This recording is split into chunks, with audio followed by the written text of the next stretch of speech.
What's up, guys? It's the Sound Alchemist back at it again, giving you 40 facts on the Warhammer 40k universe. But this time we are doing things a little bit differently. I've been going through the comments, both on here and on the Facebook page, and I've noticed that you guys want a little bit of diversity. So, we will be doing 40 facts on a fanfiction. Now, this fanfiction was written by lordlucan, who posted this on Heresy Online back in 2009 and 2010. And it is called The Shape of the Nightmare to Come. Now, what this is mostly about is what would happen in the 40k universe once they progress the storyline and are now in the 51st millennium. So without further ado, let's dive into 40 facts on The Shape of the Nightmare to Come. The overview of the Second Age of Strife. It is the 51st millennium and war continues. There was no great calamitous final battle. Across the vastness of the galaxy, the Imperium died.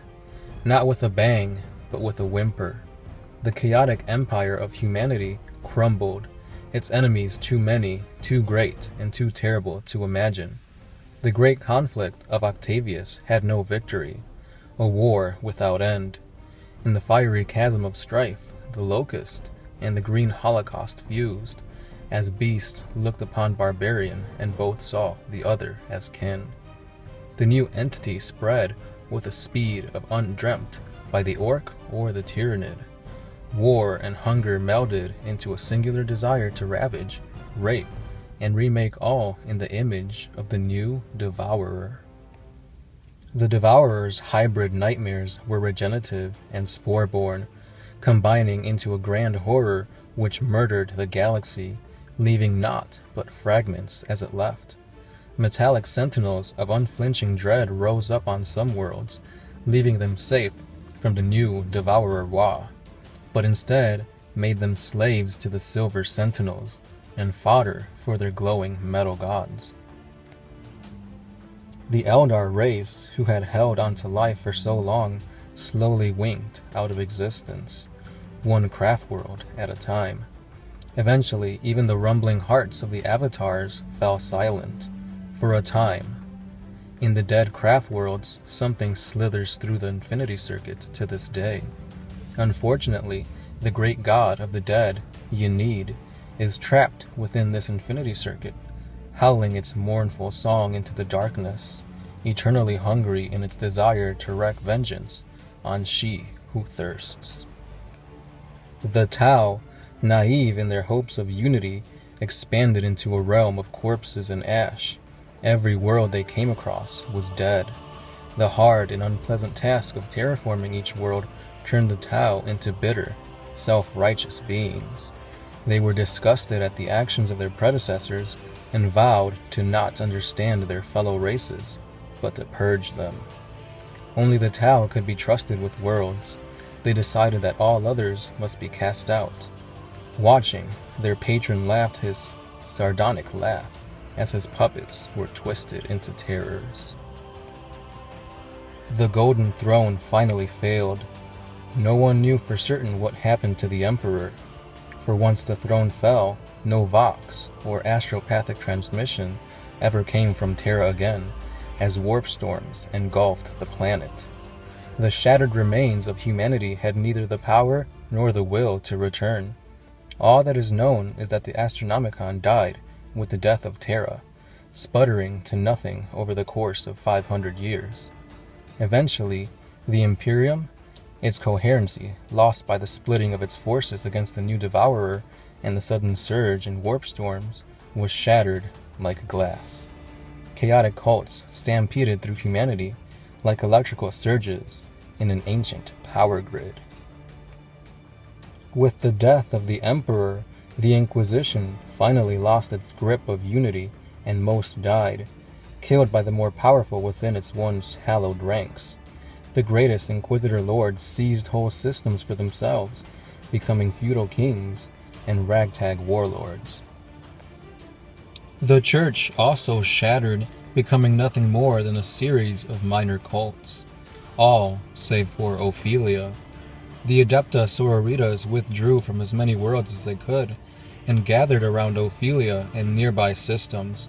Ophelia became a vile charnel house for the ecclesiarch, who had been driven insane by all he had seen.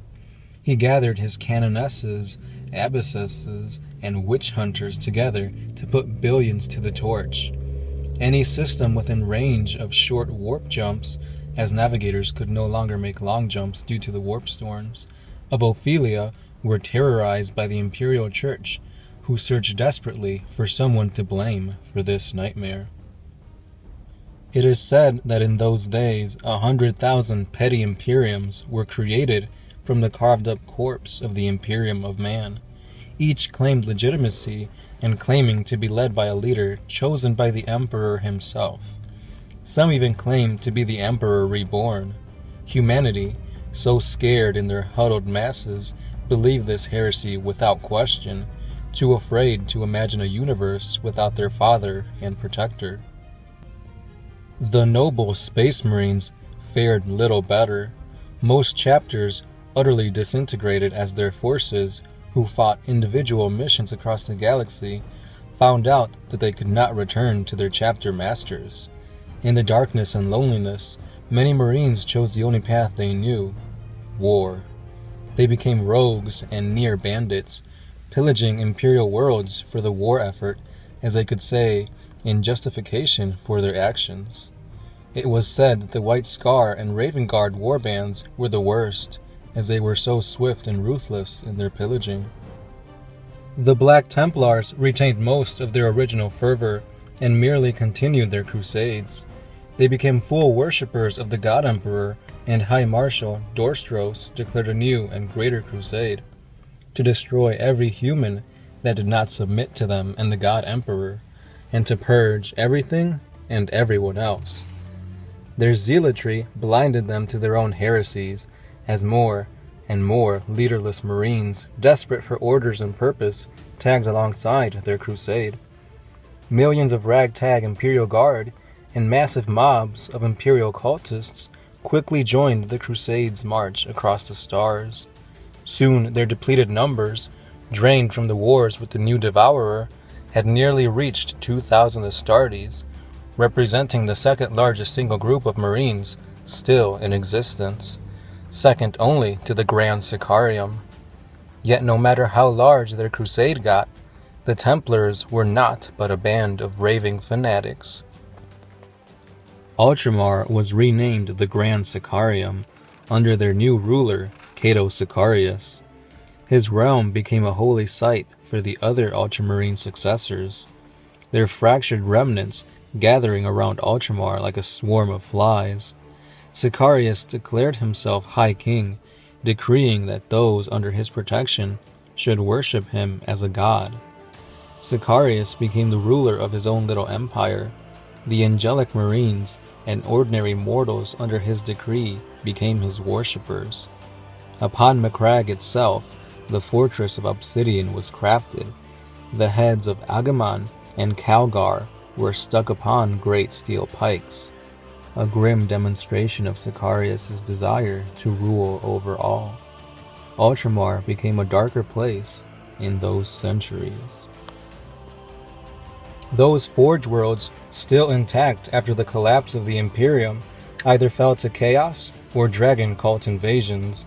Some were ransacked by rival warbands, desperate for tech priest slaves to help them work their stolen technologies.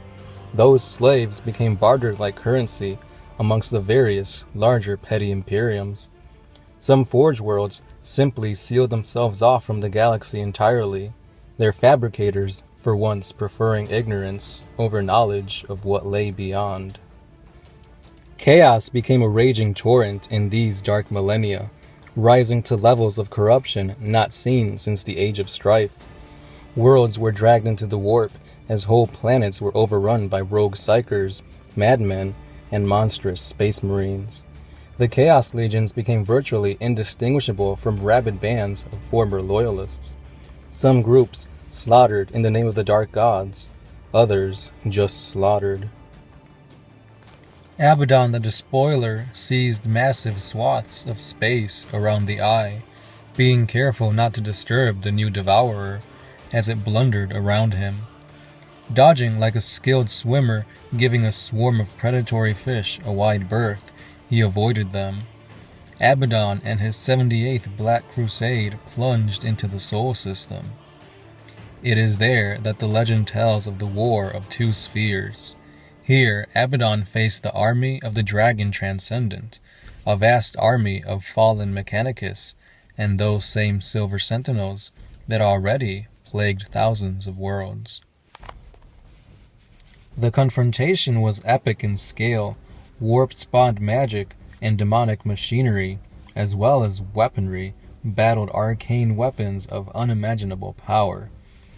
The vast serried ranks of Necrons and Pariah, which covered nearly every solid world in the Sol System like a silver carpet. In the end, Abaddon was forced to merely surround the Oort cloud. The dragon had ensured that the solar system was his. His, save for a single orb of diamond-hard stubbornness. Titan. It stood as a stony fortress, its doors sealed from the Necrons by adamantium and heavy cannons. Its soul sealed from Abaddon by the cold hard steel cage of faith, encasing the hearts of the Grey Knights and Custodian Guard trapped upon the world. All other humans on the world had perished 1,000 years previously, yet the ancient warriors stood firm, a shadow of the Imperium's past glory. In the turbulent energies of the warp, the Chaos Gods also suffered, for with the end of the Emperor, something else was stirred. Birth upon the death of the Carrion Lord on Terra, the Star Child suckled upon the raged religious lunacy of the dying Imperium, consuming every soul remaining upon Terra in its birth pangs. This is what killed the Astronomicon. Ophelia became a focus for its dark zeal. At the dawn of the 50th millennium, the Star Child became the Starfather, and the Warp became a battleground. For a brief instance, or perhaps an eternity, in the Warp none can tell for sure, the Starfather became a dominant over the Chaos. Then, with the sickening inevitability of the great game of chaos, the Starfather became one amongst the five, a god of order amongst the gods of chaos. Where they spread chaos, he spread oppression. Where their demons were feral nightmares that rend souls, his demons were faceless, enslaving the souls of humans into servitude. The Starfather's demon world sprung up in the eye and across the galaxy in the closing millennia of this dark age.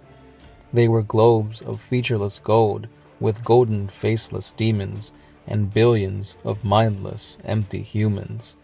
The inhabitants of these worlds shuffled across the surface for no particular reason, until they simply died of starvation or fatigue. It is the 51st millennium, and I cannot wake up from this nightmare. I cannot wake up. And there you have it, guys. That was 40 facts on the fanfiction. Let me know if you guys want me to continue on. It does have 27 parts, and each part is amazing. Again, I gotta give props to Lord Lucan. You really did your research, and you really fleshed out an amazing masterpiece. GW should really take some of these ideas from you. You did amazing. So again, let me know in the comments if I should continue on with this fan fiction, or let me know what else you guys want to hear about. Maybe some battles, or perhaps some of the more obscure races of Warhammer 40k. Don't forget to like, comment, and subscribe for more 40k content. And as always, you know me as a Sound Alchemist, part of One Mind Syndicate, and I am signing out.